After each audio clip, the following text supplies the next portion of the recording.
નમસ્કાર, CB24 news સાથે હું રેશમા આપનું સ્વાગત કરું છું। સાઉદી અરબમાં બસ અને ટેન્કર વચ્ચે ભયંકર અકસ્માત થયો છે, જેમાં આશરે 42 ભારતીયોના મોતની આશંકા સેવવામાં આવી રહી છે।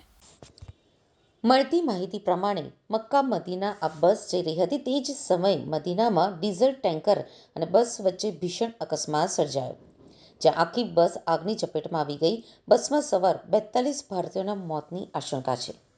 સાઉદી અરબમાં એક ભીષણ અકસ્માતમાં 40થી વધારે ભારતીયોના મોતની આશંકા। આ દુર્ઘટનામાં એ સમય બની જ્યારે ઉમરાહ માટે લોકોને લઈ જઈ રહેલી બસ એક ઓઇલ ભરેલા ટેન્કર સાથે અથડાઈ હતી। સાઉદી અરબના મીડિયા રિપોર્ટ્સ પ્રમાણે આ ઘટના મદીના નજીક બની છે અને માનવામાં આવી રહ્યું છે કે આ ઘટનામાં મરવાવાળા ભારતીય ઉમરાહ યાત્રી છે, જેમાં કેટલાક હૈદરાબાદના પણ નિવાસી છે।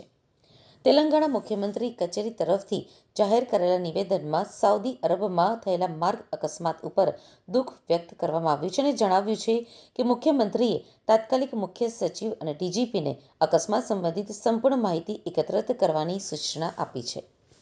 સાથે જ અકસ્માતમાં મૃત્યુ પામેલા કેટલા લોકો હૈદરાબાદના રહેવાસી હતા તેની પણ માહિતી એકત્રિત કરવાનું કહેવામાં આવ્યું છે। મુખ્યમંત્રીએ સરકારના ઉચ્ચ અધિકારીઓને વિદેશ મંત્રાલય સાથે સંપર્ક સાધવા અને સાઉદી અરબ દૂતાવાસ પાસેથી માહિતી મેળવવાનું સૂચન કર્યું છે। મુખ્ય સચિવના નિર્દેશ ઉપર અધિકારીઓ માહિતી એકત્રિત કરી રહ્યા છે કે સાઉદી અરબમાં અકસ્માતનો ભોગ બનેલા કેટલા લોકો તેલંગાણાના હતા અને સચિવાલયમાં એક કંટ્રોલ રૂમ બનાવવા માટે સૂચના પણ આપવામાં આવી છે, જેથી પીડિત પરિવારોને માહિતી આપવામાં આવી શકે। હૈદરાબાદના સાંસદ અસદુદ્દીન ઓવૈસીએ પણ સાઉદી અરબમાં થયેલા માર્ગ અકસ્માત ઉપર દુઃખ વ્યક્ત કર્યું છે। ઓવૈસીએ જણાવ્યું કે તેમણે હૈદરાબાદની 2 ટ્રાવેલ એજન્સીઓ સાથે સંપર્ક કર્યો છે અને સાઉદી અરબ ગયેલા હૈદરાબાદના લોકો સાથે જોડાયેલી સંબંધિત માહિતી માંગી છે। સાથે જ તેમણે રિયાધ સ્થિત દૂતાવાસ સાથે પણ સંપર્ક કર્યો છે। ઓવૈસીએ જણાવ્યું કે તેમણે રિયાધમાં આવેલા ભારતીય દૂતાવાસના deputy chief of mission Abu Mathew George સાથે પણ વાત કરી છે। જ્યોર્જે તેમને જણાવ્યું કે તેઓ અકસ્માત સંબંધિત માહિતી એકત્રિત કરી રહ્યા છે અને જલ્દી જ તેમની પાસે અપડેટ મોકલવામાં આવશે। જેદ્દાહ સ્થિત ભારતીય દૂતાવાસે એક હેલ્પલાઇન નંબર પણ જાહેર કર્યો છે।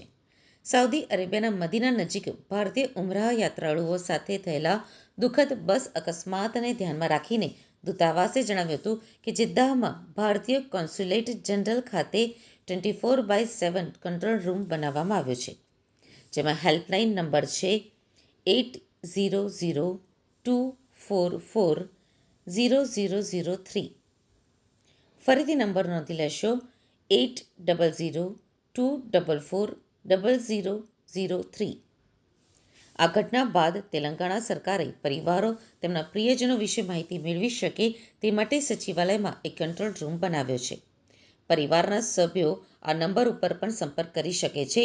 નંબર છે 7997959754 અને બીજો નંબર છે 9912919545। ये मुझे भी खबर अभी मालूम हुई है कि हैदराबाद के 2 ट्रैवल एजेंसी, एक fly zone tours and travels और अल मक्का हज एंड उम्रा के 42 हाजी मक्का से मदीना जा रहे थे बस में, और बस को आग लगने से मालूम हुआ कि सिर्फ एक शख्स की जान बची है, कंफर्म नहीं है। ये बात कह रहे हैं कि पूरों का इंतकाल हो गया। तो मैंने इंडियन एम्बेसी रियाद में जो DCM है अबू मैथन जॉर्ज साहब से मेरी बात हुई और उन्होंने मुझसे कहा कि कौंसल जनरल जिद्दा भी और वो ख़ुद इस पर मालूमात हासिल कर रहे हैं और जो भी ज़रूरी कार्रवाई करना है वो करेंगे। और साथ ही साथ मैंने इन तमाम उम्रा पैसेंजर्स के दोनों ट्रैवल एजेंसी से वीज़ा डिटेल्स लेकर कौंसल जनरल ऑफ इंडिया जिद्दा को और DCM इंडियन एम्बेसी रियाद को और साथ ही साथ फॉरेन सेक्रेटरी को मैंने ईमेल किया है। मेरी भारत सरकार से और ख़ास तौर से एक्सटर्नल अफेयर्स मिनिस्टर से जयशंकर साहब से ये रिक्वेस्ट है कि वो इमीडिएटली इस पर देखें और अगर जिन लोगों की डेथ हुई है उनके परिवार ये चाह रहा है कि उनकी डेड बॉडीज़ जल्द से जल्द इंडिया को लाई जाए, और अगर कोई उसमें ज़ख्मी है तो उनको अच्छी से अच्छी वहाँ पर उनको इलाज हो सके। ये मैं रिक्वेस्ट करता हूँ हमारे एक्सटर्नल